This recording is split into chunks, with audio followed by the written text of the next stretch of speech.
Hola, ¿qué tal? ¿Cómo andan? ¿Cómo les va? Estamos en este tercer día en el devocional semanal y nuestro tema esta semana, anhelo de Dios, deseo de Dios. Y estamos en el Salmo 63, versículo 1 al 3, ya que no sabe, lo vamos a leer otra vez, por supuesto. Espero que tenga su Biblia y también su cuaderno para tomar notas. Dice así la palabra del Señor: Dios, Dios mío eres tú, de madrugada te buscaré. Mi alma tiene sed de ti, mi carne te anhela, en tierra seca y árida, donde no hay aguas, para ver tu gloria y tu poder, así como te he mirado en el santuario, porque mejor es tu misericordia que la vida, mis labios te alabarán. Hoy vamos a centrarnos en el versículo 2. Vemos en el versículo 1 el corazón de un verdadero creyente. Primero, como introducción, me refiero a esto, antes de entrar al versículo 2. Versículo 1 es el corazón de un verdadero creyente. Es el corazón sediento, el corazón anhelante, el corazón deseoso, el corazón jadeante, que sabe que solamente puede satisfacer su sed interior con la presencia y el poder de Dios. Y es justamente en el versículo 2 donde nosotros podemos responder a esta pregunta: ¿qué es lo que él quería ver? ¿Qué es lo que David quería ver en esa búsqueda de satisfacer su sed espiritual? Y dice el versículo 2 que él quería ver, para ver tu poder y tu gloria. Para ver tu poder y tu gloria. Dos cosas. David quería ver el poder de Dios manifestado en su vida. No se olvide de que aprendimos que David estaba en el desierto huyendo, siendo perseguido, huyendo porque lo querían matar, lo habían derribado de su trono y estaba huyendo por los desiertos de Judea. Y él está clamando a Dios, deseando a Dios, la fuente que solamente puede saciar su alma, porque él quería ver el poder de Dios manifestado en su vida. Y segundo, quería ver la gloria de Dios que se revela en la adoración.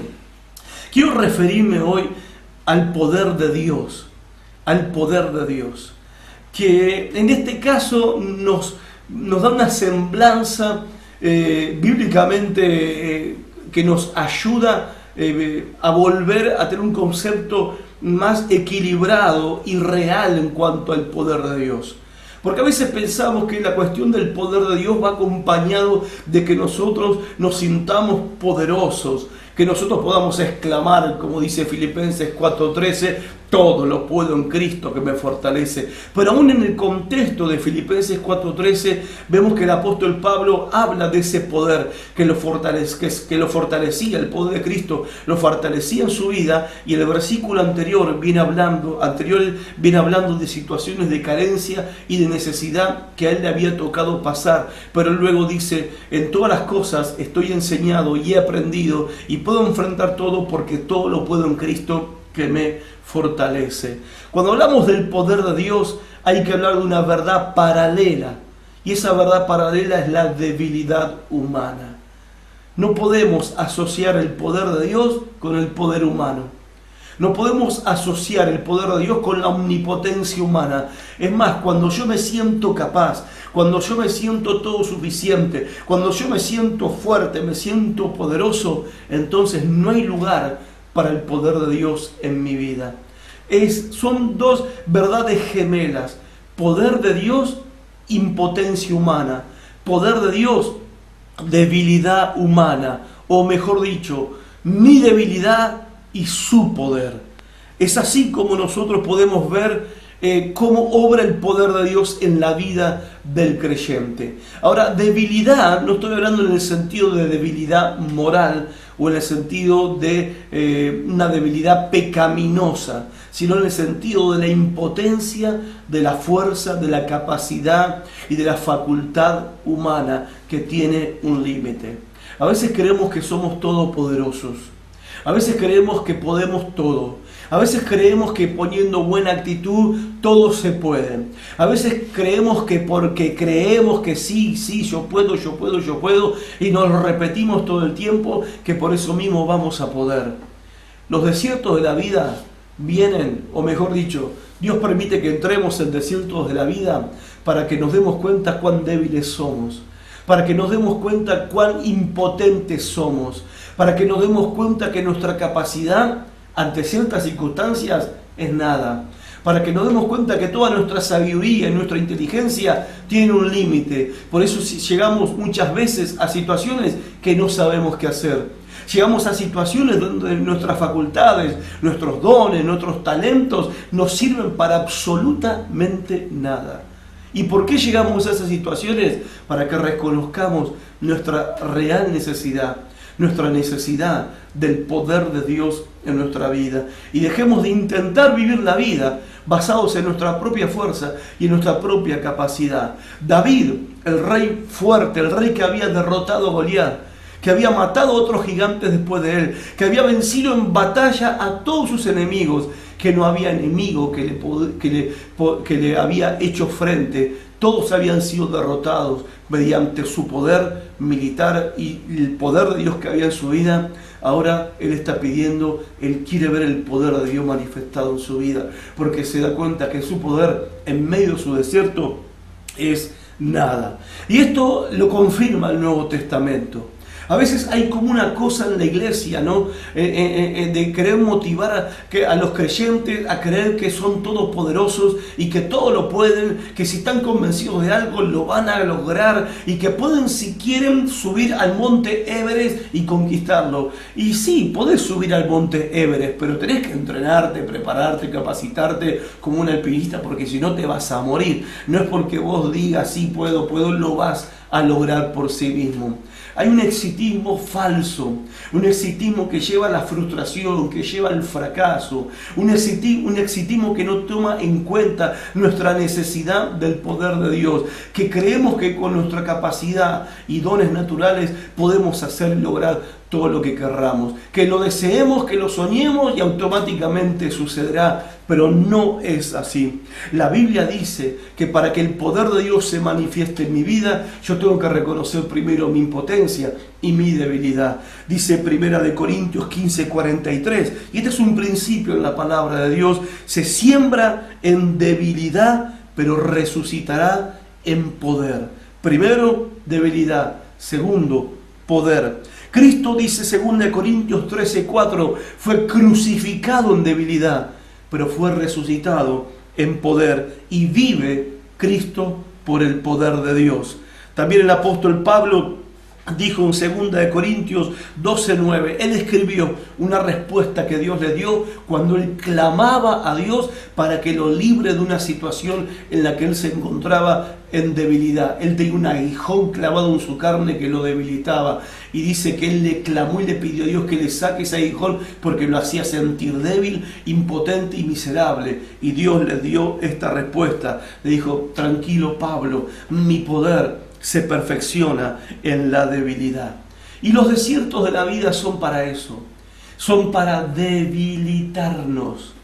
Pastor, ¿usted cree que el Señor quiere que ande débil? No, los desiertos debilitan el orgullo, debilitan el ego, debilitan la vanidad, la autosuficiencia, debilitan la vanagloria. No hay nada mejor que un desierto para que bajemos del caballo.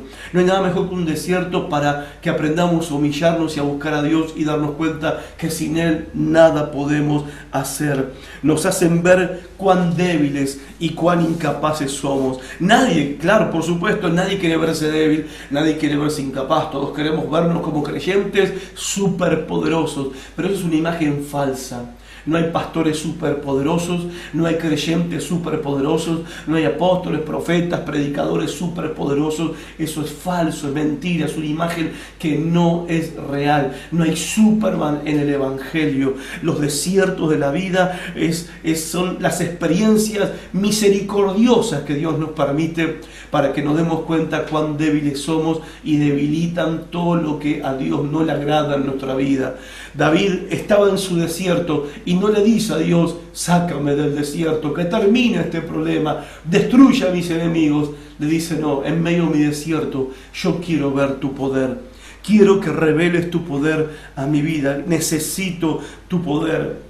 Así como Pablo pedía: quítame el aguijón, y Dios le dijo: no te voy a quitar el aguijón, pero sí, en tu debilidad yo te voy a dar mi poder. David entendía esto, aún estando en el Antiguo Testamento, y sería bueno que vos y yo también lo entendamos, que somos creyentes en el tiempo de la gracia, que no tenemos que pedir a Dios que termine de un plumazo con nuestros desiertos. Tenemos que pedirle a Dios que queremos ver su poder en medio de nuestros desiertos. Si la aflicción tiene que continuar, decía David, entonces, Señor, dame tu poder para que me sostenga, que no me falte tu poder en medio de tu desierto. Porque David sabía que la potencia de Dios obra más perfectamente en la impotencia humana. Justamente cuando uno se siente débil e impotente, a veces uno tiene miedo.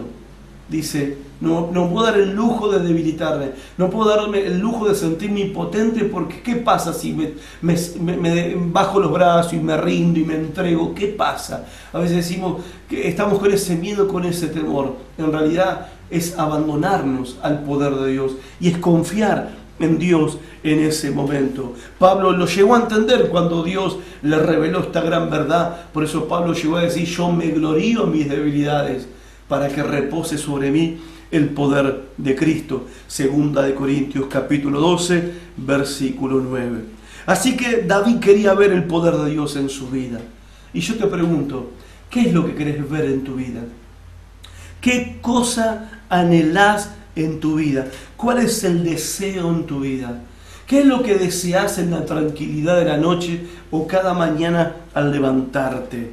Si tuvieras que escribir ahora en una hoja, ahí, las 3 cosas que más deseas en tu vida, ¿estaría en la primera cosa el conocer más a Dios como la primera cosa que más deseas en tu vida? ¿O estás deseando alguien a quien amar o alguien quien te ame? Estás deseando más que otra cosa poder tener tu propia casa, poder tener tu propio auto, poder tener algo que en esta vida puedas alcanzar, cosas que no son malas, pero que no te van a satisfacer y que no te van a saciar. Y si eso está primero en tu lista, vas a tener que borrarlo y poner a quien tenés que poner primero en tu lugar, porque no sirve de nada alcanzar todo lo demás en la vida y que Dios no sea el primero en tu vida. Por eso que sea nuestra oración esta semana diciendo, Señor, quiero desearte, quiero que tú seas lo que más deseo en mi vida. Señor, estoy seco y estoy sediento en mi vida espiritual. Mi alma tiene sed de ti, me siento débil y solamente necesito ver tu poder revelado en mi vida. Si este desierto va a continuar y no sé hasta cuándo, que no me falte tu poder. Señor, esto es más importante, tu poder y tu gloria es más importante aún que la vida misma. Que esa sea nuestra oración esta semana. Anhelemos al Señor con toda nuestra alma. Dios te bendiga. Mañana nos volvemos a encontrar y continuamos creciendo juntos y edificándonos a través de la palabra de Dios. Chao, hasta mañana.